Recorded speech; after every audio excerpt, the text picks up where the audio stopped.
Assalamualaikum warahmatullahi wabarakatuh. Bismillahirrahmanirrahim. Alhamdulillahi rabbil alamin. Wa bihi nasta'in ala umuri dunya wa din. Wassalatu wassalamu ala ashrafi anbiya'i wal mursalin wa ala alihi wa sahbihi wa man sara ala nahjihi bi ihsanin ila yaumidin wa ba'd. Hadirin Allah muliakan, alhamdulillah kita panjatkan puji dan syukur kita kepada Allah Subhanahu wa taala atas segala nikmat dan karunia Allah berikan kepada kita. Nikmat yang nggak bisa kita hitung, khususnya nikmat ilmu. Apalagi mendapatkan ilmu yang bermanfaat, ilmu yang bisa kita manfaatkan untuk dunia kita dan akhirat kita. Ilmu yang merubah, yang memperbaiki, ilmu yang membuat kita semakin mengenal Allah Subhanahu wa ta'ala, dan itu berdampak pada keseharian kita, bagaimana kita berinteraksi dengan Allah Subhanahu wa ta'ala, bagaimana kita berinteraksi dengan orang-orang terdekat kita,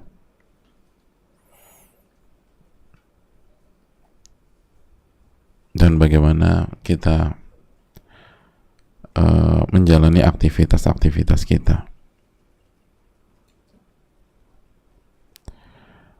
Hadirin Allah muliakan,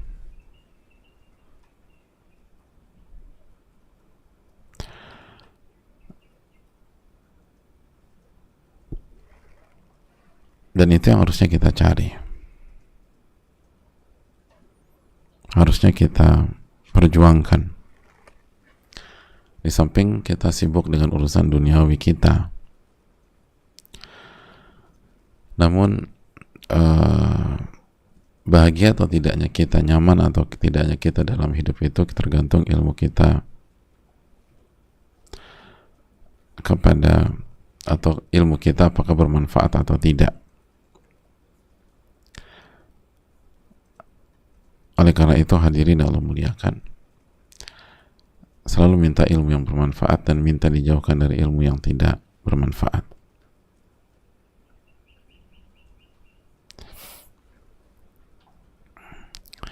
Allahumma inna nas'aluka ilman nafi'a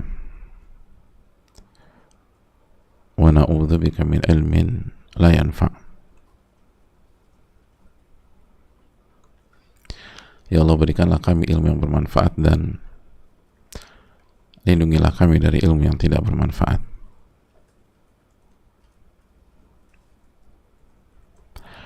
Dan hadirin Allah muliakan, jaga syahadatain kita, la ilaha illallah wa anna muhammadan rasulullah. Lalu marilah kita mengucapkan salawat dan salam kepada Nabi kita, Rasul kita Muhammadin sallallahu alaihi wasallam. Kembali bersama Al-Imam An-Nawawi rahimahullahu ta'ala, dan kemarin kita bahas cukup padat ya dalam hadis Mu'adz bin Jabal, karena banyak sekali manfaat dari hadis tersebut. Hadisnya nggak terlalu panjang sebagaimana yang kita sudah baca, tapi dari awal sampai akhir tuh syarat makna hadirin. Jadi sulit untuk mengkaji hadis ini hanya dalam satu pertemuan dengan durasi kurang dari 1 jam. Sedangkan itu tadi mulai dari awal sampai akhir itu faedahnya luar biasa. Mulai dari bagaimana Nabi SAW mengutus salah satu sahabat teralim beliau untuk berdakwah, lalu di brief dulu sehingga orang tuh kalau bicara, kalau berdakwah, kalau menyampaikan itu mengerti peta, mengerti siapa sih yang saya hadapi ini gitu loh. Karena likulli maqam maqal, kata para ulama, di setiap tempat atau pembahasan ada bahasanya masing-masing. Dan Ali bin Abi Thalib menyatakan khatibun nas ala hasabi uqulihim, bicaralah dengan manusia sesuai dengan kadar pemahaman dan akalnya. Atau hibuna an yukadzdzab Allah wa rasuluh, emangnya kalian senang ya kalau Allah dan Rasulnya didustakan karena gagal faham. Kenapa gagal faham? Cara kita menyampaikan nggak sesuai dengan pemahaman mereka. Lalu bagaimana Nabi SAW menekankan untuk memulai dengan dasar, bukan mulai dengan atap, mulai dengan pondasi, bukan mulai dari rooftop atau yang lain. Tanamkan tentang iman, tentang tauhid, tentang risalah, tentang siapa Rasulullah sallallahu alaihi wasallam. Tanamkan tentang ma'rifatullah, mengenal Allah subhanahu wa ta'ala. Lalu bagaimana ilmu tentang Allah ini menuntun seseorang untuk senantiasa beribadah hanya kepada Allah.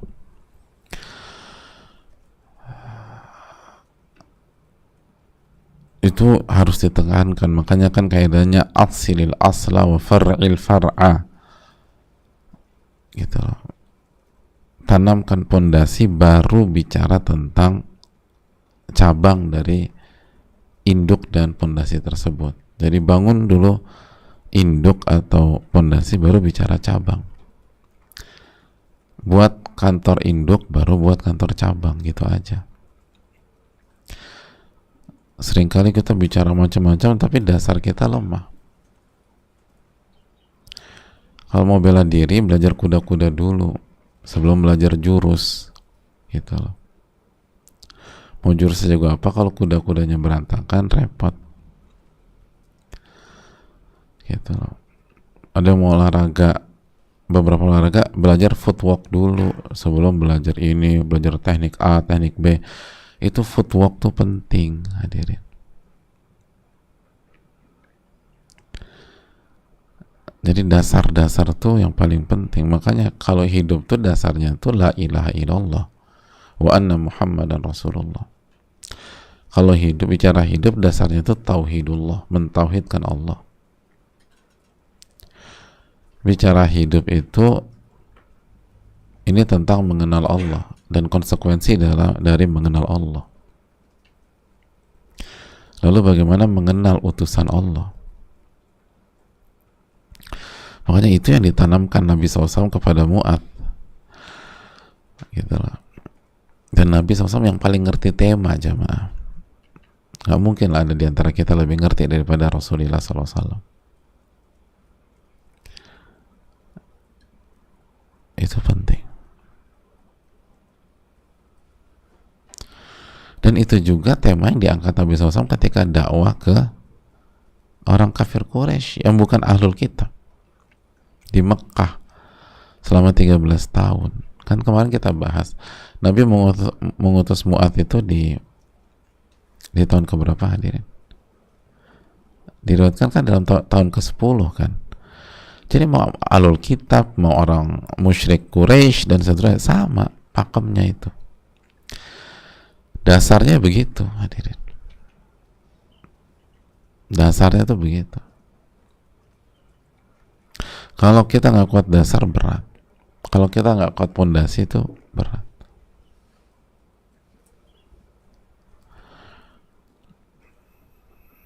Jadi penanamannya harus kuat. Baru setelah itu masuk ke sholat. Habis sholat, zakat. Lalu kita jelaskan kemarin bagaimana penuntut ilmu, dai atau ahli ilmu itu harus punya kepekaan. Dan begitulah para ulama kita ketika kita membaca tentang torehan sejarah emas mereka dalam sejarah, mereka itu sangat peka. Karena memang dididik begitu dari Rasulullah SAW. Jangan ambil karaim, iya kawa karaim amwalihim. Jangan ambil harta-harta kesayangan mereka. Jadi kita harus tahu yang kesayangan yang mana ya. Gitu loh. Jangan ambil harta kesayangan orang ke rumah. Ini bagus nih, gitu loh. Boleh gue pinjam dulu ya? Loh, itu barang kesayangannya, jangan dipinjam. Nah, kita harus ngerti mana barang kesayangan teman kita, sahabat kita, dan seterusnya. Kalau zakat aja jangan ambil yang kesayangan, apalagi yang lain. Jadi semakin belajar itu semakin peka, gitu loh. Minta pertolongan sama Allah. Peka. Nah, ini penting. Ngebaca situasi, ngebaca orang. Minta pertolongan sama Allah, terus pintar-pintar ngebaca. Oh, itu hal yang sangat dalam, hadirin. Karena kita seringkali nggak peka, akhirnya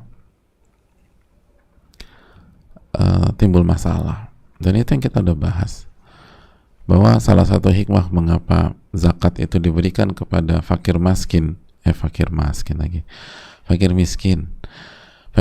di antara atau di negeri tersebut atau di daerah tersebut, itu untuk mensolidkan hubungan antara si kaya dan si miskin. Untuk biar solid, penting loh hubungan solid antara kaya dan miskin, itu penting. Karena keberadaan si kaya dan si miskin dalam kehidupan tuh nggak bisa terelakkan, hadirin. Dunia dari dulu sampai sekarang ya begitu, ada kaya ada miskin, ada yang kaya ada yang miskin, gitu loh. Selalu demikian. Dan nggak bisa dipaksa juga semua harus kaya, nggak bisa. Pertama, nggak selaras dengan sunatullah, dan yang kedua juga sebagian orang emang nggak mau kaya, sebagaimana dijelaskan para ulama seperti dijelaskan Ibnu Hazm rahimahullah dalam Mudawatin Nufus. Emang sebagian orang nggak mau kaya, sebagian orang memilih miskin. Memang itu juga dijelaskan oleh Imam Syafi'i rahimahullah. Jadi kesolidan, keeratan, guyupnya si kaya dan si miskin di sebuah negeri, di sebuah daerah itu penting.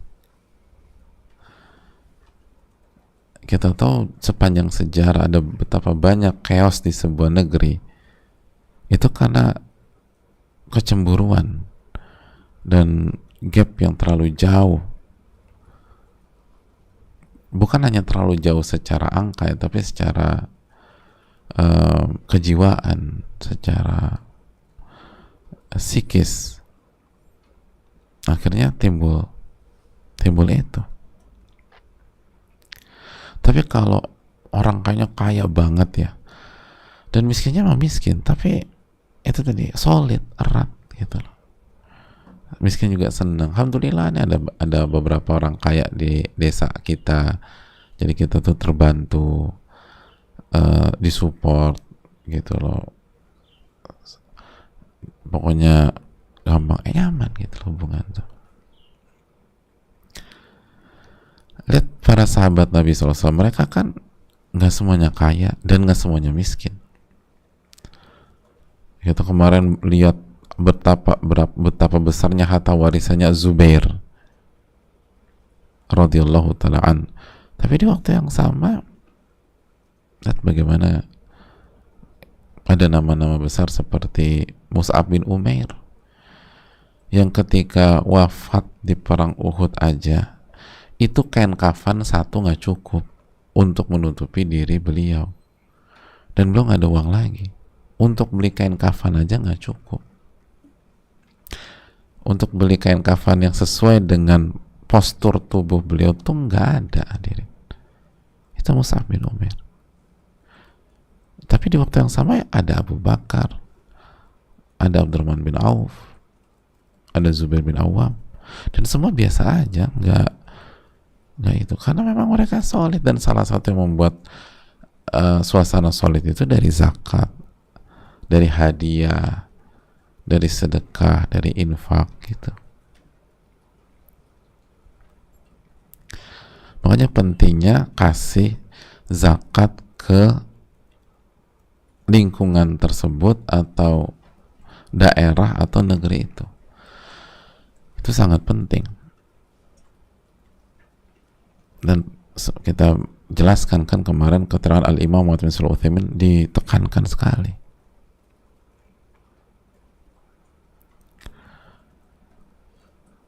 Oh, tapi di komplek aku nggak ada orang miskin. Di luar komplek antum masa nggak ada? Di belakang komplek. Gitu. Oke, aku nih hidup di klaster A, di luar klaster gimana? Bukannya di belakang komplek antum tuh ada kampung ya, masih perkampungan. Iya, itu tuh. Cek. Itu cek.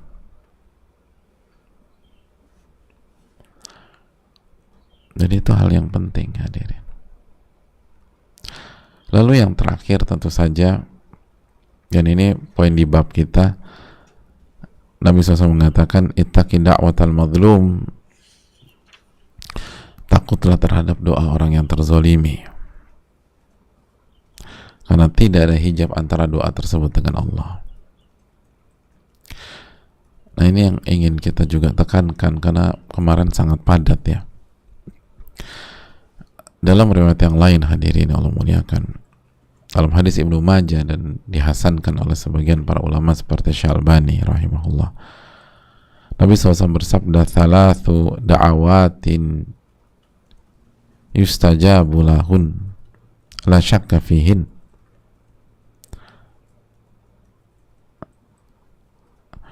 Ada 3 doa yang pasti diijabah dan gak diragukan lagi. Ada 3 doa yang pasti diijabah dan tidak diragukan lagi. Yang pertama, da'watul mazlum, doa orang yang terzolimi. Itu yang pertama. Yang kedua, wa da'watul musafir, doa orang yang sedang safar. Orang yang lagi safar tuh kalau doa diijabah sama Allah, dikabulkan, nggak diragukan. Yang ketiga, wa da'watul walid liwaladih, doa orang tua ke anaknya. Doa orang tua ke anaknya. Itu makanya ini orang tua jangan bosan-bosan doa. Doa orang tua ke anak itu pasti diijabah, la syak, nggak diragukan. La syakka fihin, nggak diragukan.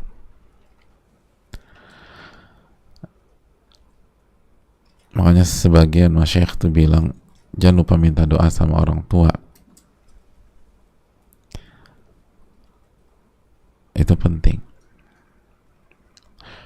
Apalagi urusan lagi riwet, lagi jelimet. Banyak di antara kita lagi ribet, lagi jelimet, ruwet, nggak hubungin orang tua. Ketika ditanya, kenapa kok ngilang? Ya lagi ribet nih, mah.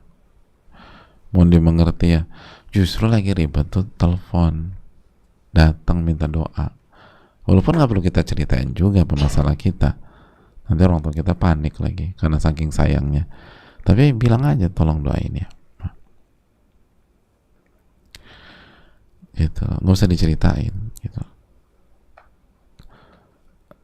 Dan kalau nggak diceritain, nggak usah sambil nangis juga bilangnya.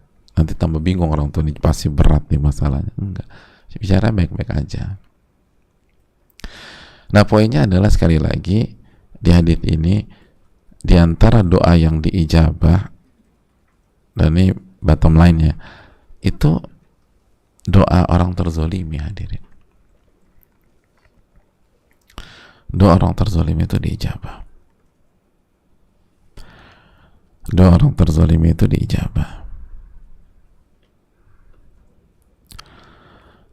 Itu nggak boleh kita remehkan, nggak boleh kita lupakan. Dalam hadits dari Imam Tabrani, ittaqu da'watal madlum fa innaha tuhmal 'alal ghamam.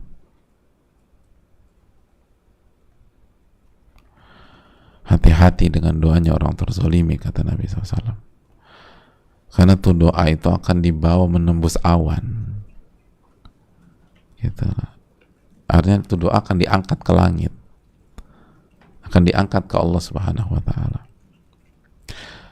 Yaqulullah, Allah berfirman, wa izzati wa jalali, dengan kemuliaan dan keagunganku, lansurannaka walau ba'da hin, aku pasti menolong engkau walaupun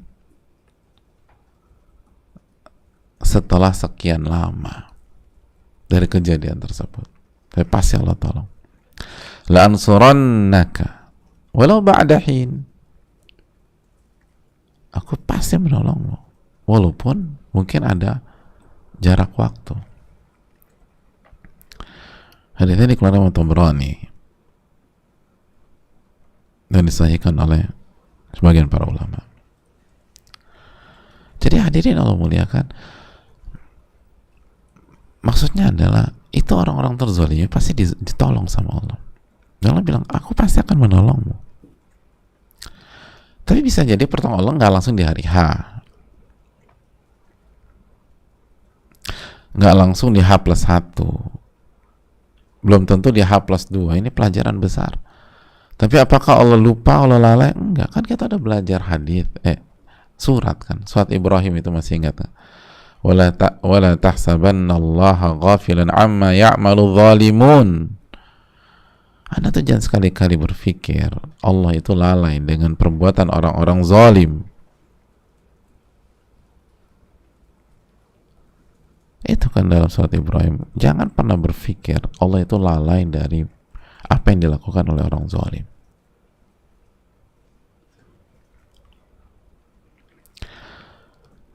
Jadi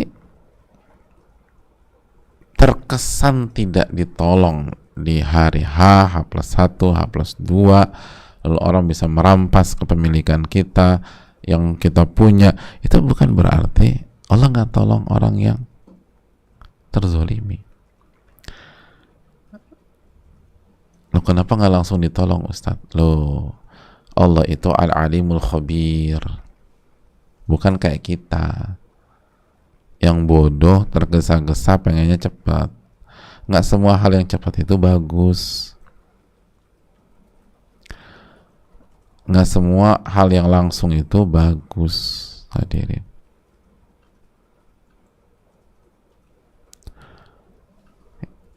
Itu poinnya, nggak semua.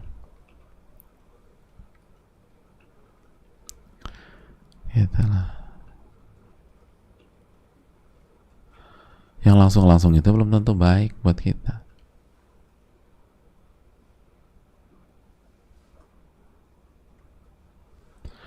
Itu banyak kasus kita lah.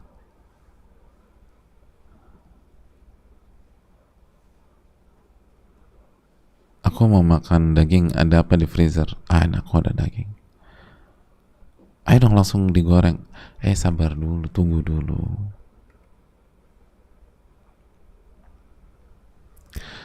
Kalau rendang tuh paling enak dimasaknya berapa lama, hadir? Rendang langsung yang paling enak. Apa? Ini orang awak, mana di sini orang awak? Ini ada. Gimana? Yang paling enak langsung apa cepat-cepat atau ada waktu? Lama. Iya. Itulah penggemar rendang, ngerti lah kayak gini. Ini nggak semua hal tuh kalau langsung dikasih tuh jadi enak, enggak. Bisa jadi tunggu dulu baru enak tuh. Baru tuh wah, zen ya ini. Kalau langsung nggak enak mungkin. Jadi ini konsep kehidupan dimanapun. Gak semuanya yang langsung tek. Oke nih, enggak juga. Tapi Allah pastikan, aku pasti tolong engkau. Walau ba'dahin, walaupun bukan sekarang, nanti. Karena Allah itu ahkamul hakimin, hadirin, yang paling bijak dalam memutuskan. Jadi ketika Allah misalnya Mas Fulan ini Allah tolong 1 tahun setelah dizolimi, itu karena kemahabijaksanaan Allah. Itu yang paling tepat, mau menolong apa saat itu. Justru kalau langsung ditolong nggak bagus. Mungkin dia jadi jumawa, ujub, rasa sombong, merasa aku ini orang soleh gitu loh, yang setiap orang yang zalimin aku langsung ketabrak gitu, langsung jatuh, langsung stroke gitu. Bisa nggak sih orang kayak gitu tuh? Gitu, kalau antum setiap ada orang yang zalim antum langsung besoknya kecelakaan, ada yang stroke, ada yang serangan jantung, lalu ada yang pasang ring, lalu kejedot, lalu ada yang jatuh ke got, lalu ada yang somplak, ada yang segala macam. Kira-kira kita bisa jadi ujub nggak sih? Makanya jangan urusan sama gua loh. Nanti besok 1x24 jam gitulah. Jadi Pak RT aja kalah, lapor 1x24 jam. Ini orang pas sebelum 1 udah berantakan. Nggak semua hal yang langsung itu bisa jadi bagus buat kita. Jadi sabar kita deh. Makanya selalu berpikir dari 2 sisi. Dari sisi yang menzolimi, jangan pernah merasa aman. Jangan berpikir didiamkan. Jangan berpikir Anda bisa jalan dengan selamat begitu aja. Enggak. Apalagi kalau yang terzolimi itu udah doain dia, aduh hadirin, diijabah. Itu nembus, Kak, di atas awan tuh nembus. Pasti Allah tolong.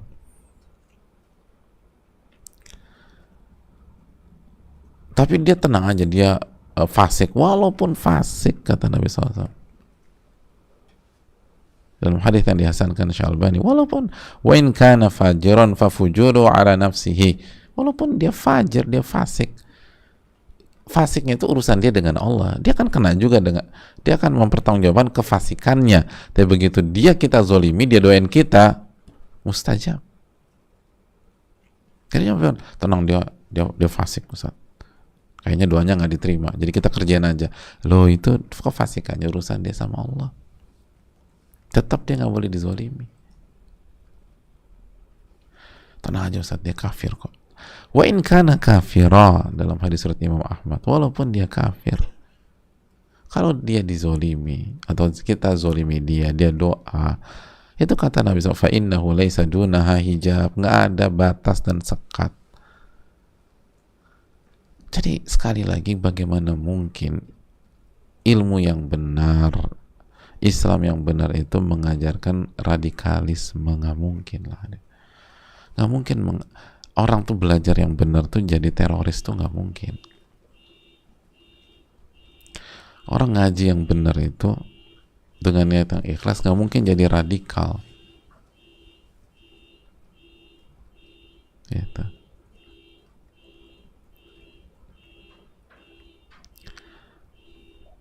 Gitu hadirin.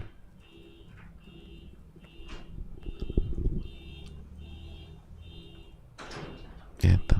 Karena takut dia. Salah satu takut didoain ya sama yang terzolimi.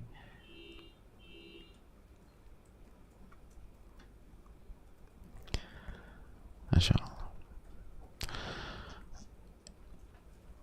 Terus orang mobil tadi masuk nggak? Masukannya. Ah, itu yang punya langsung keluar tadi itu.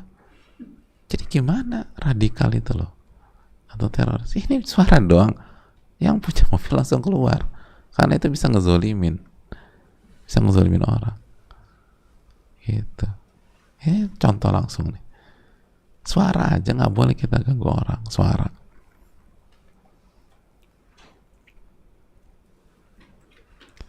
Gitu hadirin.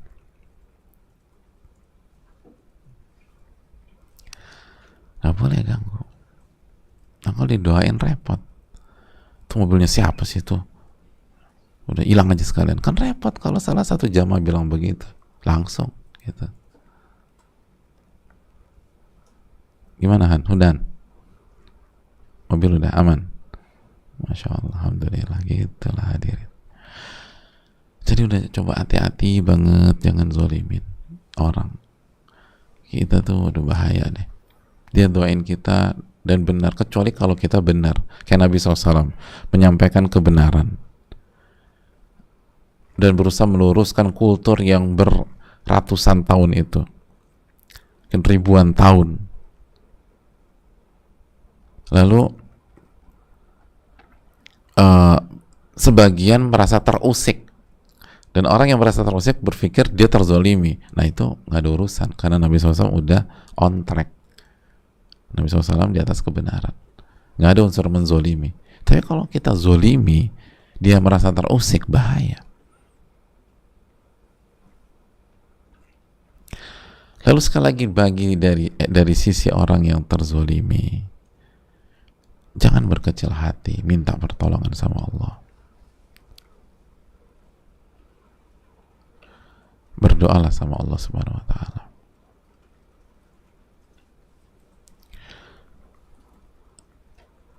Allah pasti tolong. Allah pasti tolong. Itu hal penting. Dan yang terbaik kita doakan taufik ya. Kalau doakan keburukan boleh nggak? Boleh, itu hak. Tapi memaafkan lebih baik. Gitu pokoknya. Memaafkan itu lebih baik. Ustaz, kok jadi boleh aku sumpahin? Ya itu hak yang terzolimi. Tapi kalau kita memaafkan, lebih tenang hidup kita, lebih bahagia. Al-Imam Abu Nuaim dalam Hilya itu menyampaikan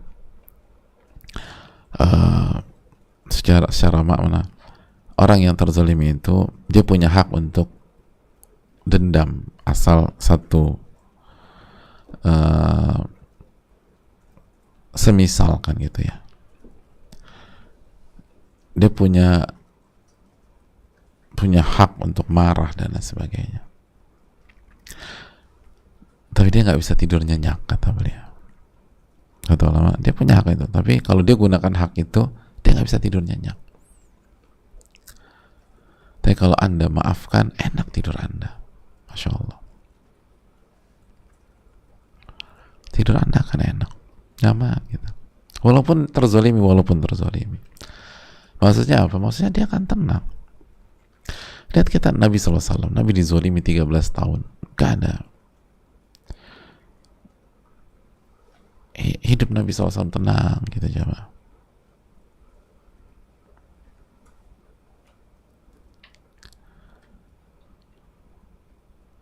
Ada kasus beliau doakan keburukan, tapi itu karena pertimbangan maslahat dan mudarat lainnya. Tapi mayoritas yang memusuhi beliau emang beliau doakan enggak. Sampai Taif aja mau dibalikan, beliau bilang jangan. Saya masih berharap dari sulbi mereka lahir generasi yang beribadah, mentauhidkan Allah Subhanahu wa Ta'ala dan tidak melakukan kesyirikan itu. Dan lihat bagaimana hidupnya Nabi SAW, enak, nyaman hadirin, tenang gitu loh. Dan itu yang perlu diteladani ya. Jadi ada opsi menggunakan hak, didoakan. Kalau kita sambung dengan keterangan para ulama kan, yang terzolimi paling tidak ada beberapa opsi dalam kotak ini. Artinya dia doakan keburukan, lalu ketika yang zolim itu merasakan dampak dari doa yang mazlum, yang terzolimi, yang diijabah sama Allah dan sudah terbalaskan, udah di akhirat udah aman, akhirat udah nggak dituntut lagi. Atau opsi yang kedua, dia nggak doain keburukan tapi dia nggak maafin juga, maka di akhirat diselesaikan itu. Opsi yang ketiga, dia benar-benar maafin. dan itu yang terbaik buat dia. Nggak enak dong Pak Ustadz nggak dapat pahala tuh orang. Oh, itu dia dapat keutamaan jauh lebih besar dari itu.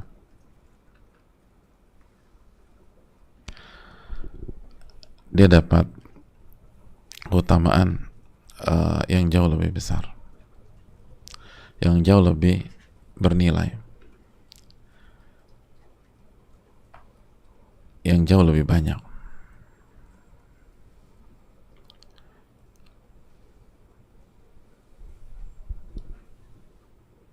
Dan itulah level-level Abu Bakar As-Siddiq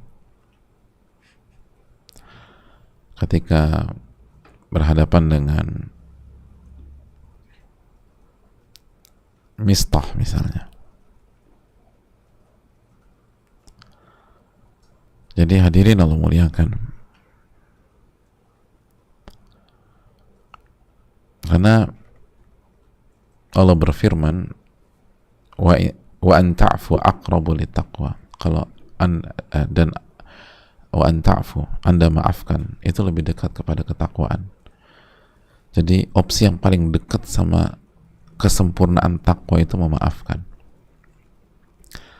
Itu dalam Al-Baqarah ayat 237.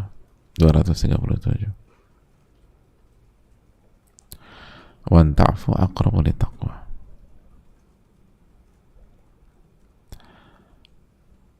Jadi hadirin Allah muliakan, dan masih banyak dalil-dalil tentang masalah ini.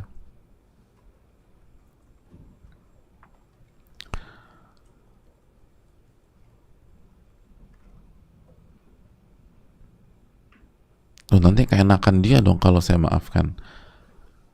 Hadirin, gini loh, Abdullah bin Ubay bin Salul itu gembong munafik selama hidupnya. Ketika Nabi datang ke Madinah, zolim nggak sama Nabi SAW? Zolim apa nggak? Zolim. Terus pertanyaan berikutnya, Nabi maafkan dia apa nggak? Dimaafkan. Sampai pas Abdullah bin Salam meninggal, anaknya Abdullah itu, nama anaknya Abdullah juga, sahabat besar, sahabat yang sangat setia radhiyallahu ta'ala, itu mengabarkan dan minta baju Nabi untuk jadi kain kafan. Dikasih nggak sama Nabi SAW? Dikasih. Lalu Abdullah minta Nabi SAW mensolatkan dan mendoakan. Nabi mau nggak mendoakan? Mau. Tapi apakah itu merubah status Abdullah bin Ubay bin Salul? Enggak. Tetap aja fidarkil asfali minan nar. Dia tuh ada di basementnya neraka, dasarnya neraka. Jadi udah, sebagian kita bilang kan, mikirnya gitu, enak banget ya kalau gue maafin. Oh, kalau memang hatinya kotor, jahat, itu ada hitung-hitungannya sendiri sama Allah, hadirin. Kita maafkan itu, keuntungan besarnya tuh untuk kita, gitu aja. Dan itu lebih tinggi daripada kita nyumpain orang. Lebih menguntungkan kita daripada kita doain keburukan bagi orang. Itu lebih nguntungin. Memaafkan itu makom tertinggi.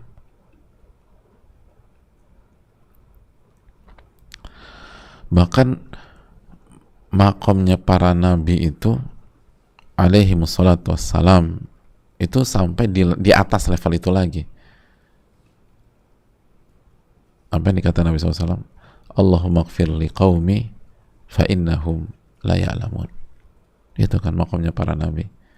Mereka ketika lagi terzolimi, ada nabi itu lagi berdarah karena dizolimi oleh umatnya, doanya apa? Ya Allah, maafkanlah kaumku, karena bisa jadi mereka nggak tahu. Itu kata para ulama makom paling tinggi. Bukan hanya memaafkan, tapi juga memohonkan ampun atas yang zolim sama dia. Itu makomnya para nabi dan rasul, memaafkan dan memohonkan ampun atas perbuatan orang yang zolimin dia tersebut. Itu susahnya minta ampun, hadirin. Ila man rahimah rabbuh.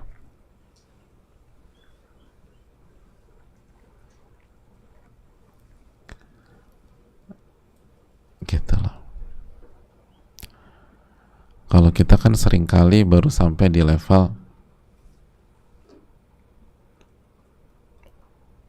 ya udah aku maafkan, tapi biar Tuhan yang balas gitu kan, biasanya kita gitu. Oke, maafin tapi biar Tuhan yang balas. Masih ada juga. Emang berat jadi orang terzolimi itu, hadir, nggak mudah. Makanya imannya harus kuat, keyakinan bahwa la ansurannaka, aku pasti tolong engkau, walau ba'dahin, walaupun butuh waktu, bukan butuh waktu, walaupun jeda waktunya ada gitu loh. Itu kita harus yakin, itu pasti ditolong sama Allah.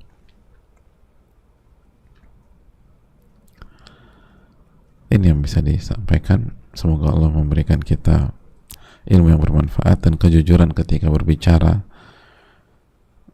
dan mendengar, dan semoga Allah jaga kita dari segala macam kezaliman diri kita dan manusia terhadap kita. Dan kalau Allah takdirkan kita dizolimi, semoga Allah kasih taufik untuk bisa menyikapinya sebagai orang yang bertakwa. Amin.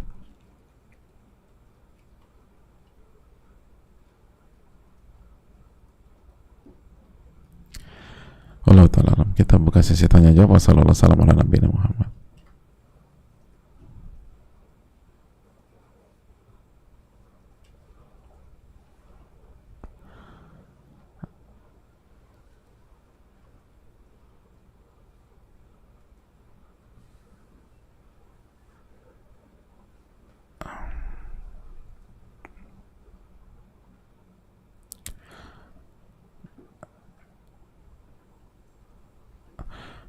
Assalamualaikum warahmatullahi wabarakatuh. Waalaikumsalam warahmatullahi wabarakatuh.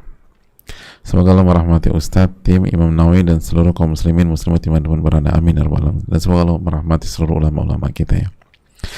Ustadz izin bertanya, pada saat kita dizolimi secara lahir batin, berbohong dan mengambil harta kita, kan ada momennya kita memaafkan dan mendoakan yang terbaik untuk si zolim ini. Masya Allah. Tapi kemudian kesalnya timbul lagi, jadi nggak ikhlas maafinnya, itu bagaimana Ustadz? Apakah saat kita teringat kezaliman tersebut, apakah doa kita diijabah Allah? Jazakallahu khair atas pencerahannya. Hadirin Allah muliakan, hadis ini kan mutlak ya, ittaqi da'watal mazlum, atau hadis ini umum, da'watal mazlum. Jadi kalau kita doakan keburukan itu diijabah sama Allah.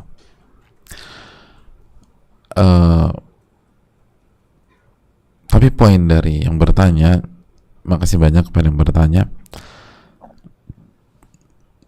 ini menunjukkan bahwa, atau ini indikasi bahwa yang bertanya ini punya iman yang punya kualitas gitu.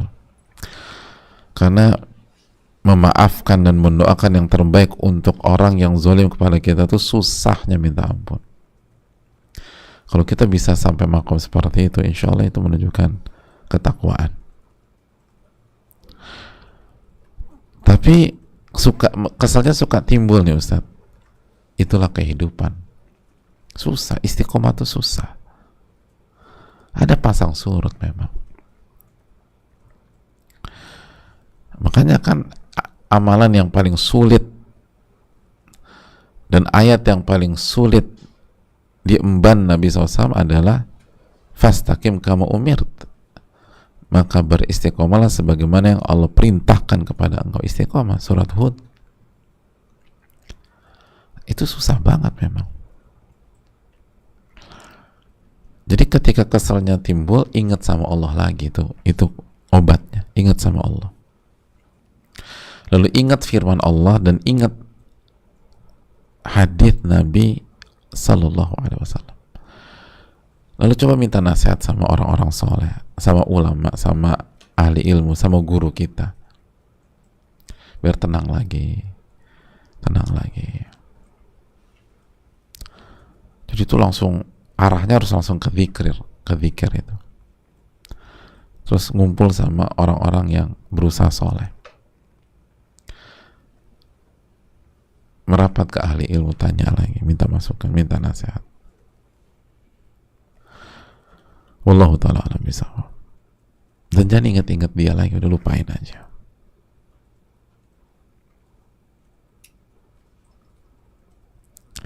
Wallahu ta'ala bisawab.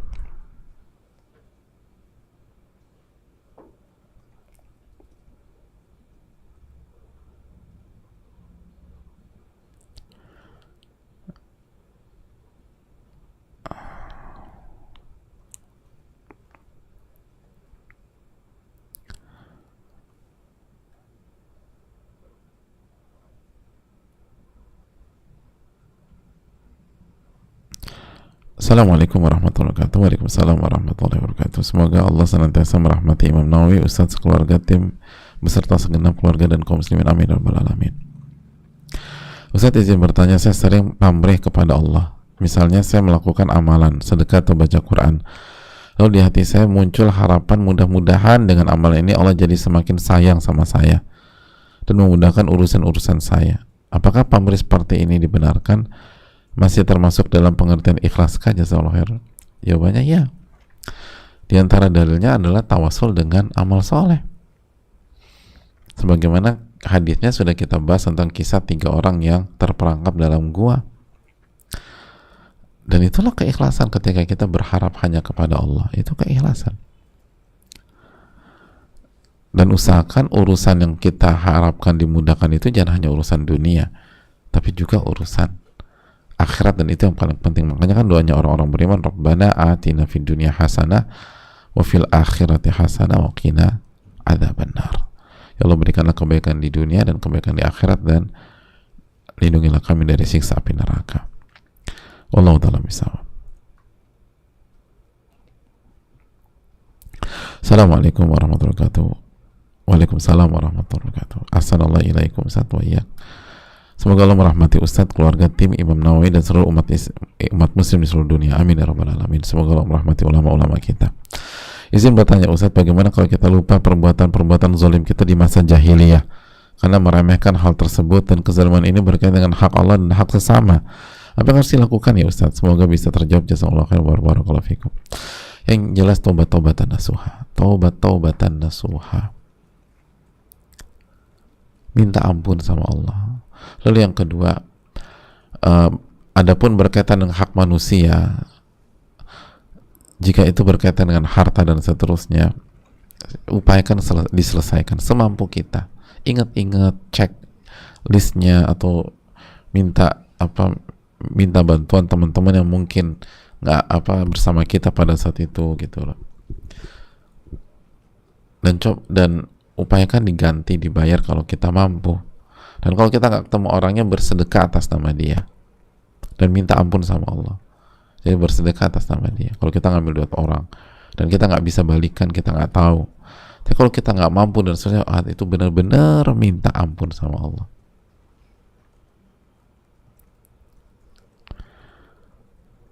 Itu hal yang perlu kita camkan. Jadi itu. Nah, ini ada kaitannya dengan pertanyaan berikutnya. Saya bacakan pertanyaan berikutnya ya. Jadi kita hold jawabannya, kita bacakan pertanyaan berikutnya karena ada hubungannya. Assalamualaikum Ustaz. Assalamualaikum warahmatullahi wabarakatuh Ustaz. Waalaikumsalam warahmatullahi wabarakatuh. Semoga Allah merahmati Imam Nawawi, keluarga, Ustaz, dan tim beserta keluarga dan seluruh kaum muslimin dimanapun berada. Amin ya rabbal alamin. Afwan Ustaz, izin bertanya tentang kisah orang yang membunuh hingga 100 orang. Di satu sisi dia sudah menzalimi orang lain dengan membunuh, berarti dosa dia dengan makhluk tidak akan diampuni hingga dia dimaafkan pihak yang terzalimi. Di sisi lain ternyata dia sudah diampuni oleh Allah dan masuk surga. Dengan keterbatasan ilmu, Anda masih kurang paham dengan kondisi tersebut. Ustaz, mohon pencerahannya. Ya, terima kasih atas pertanyaannya. Jawabannya, hukum asal sebagaimana kita bahas akan diselesaikan di akhirat. Namun kita kan udah bacakan hadisnya juga. Kalau orang itu benar-benar taubatan nasuha, dan dia udah berusaha bertaubat, berubah semaksimal mungkin, dan dia jujur dan ikhlas, maka nanti Allah akan cover di hari kiamat. Allah akan bantu dia pada hari kiamat, dan Allah akan selesaikan urusannya di hari kiamat, di antaranya dengan orang-orang yang dia zolimi dan dia nggak bisa selesaikan juga. Di antara dalilnya itu kisah 100 nyawa, kan nggak bisa. Namanya pembunuh kan mau otomatis sama korbannya diselesaikan di akhirat, itu poinnya. Tapi kenapa hadisnya menjelaskan bahwa diukur lalu Allah masukkan ke surga? Itu menunjukkan dia jujurnya minta ampun, benar-benar jujur, benar-benar ikhlas, sehingga dosa sebesar itu diselesaikan sama Allah Subhanahu wa taala. Makanya la taqnatu min rahmatillah, jangan pernah putus asa dari rahmat Allah. Allah bisa selesaikan semuanya. Apa susahnya Allah bantu kita? Kan tadi la ansurannak, aku pasti akan nolong Anda. Dan itu juga jawaban dari pertanyaan sebelumnya.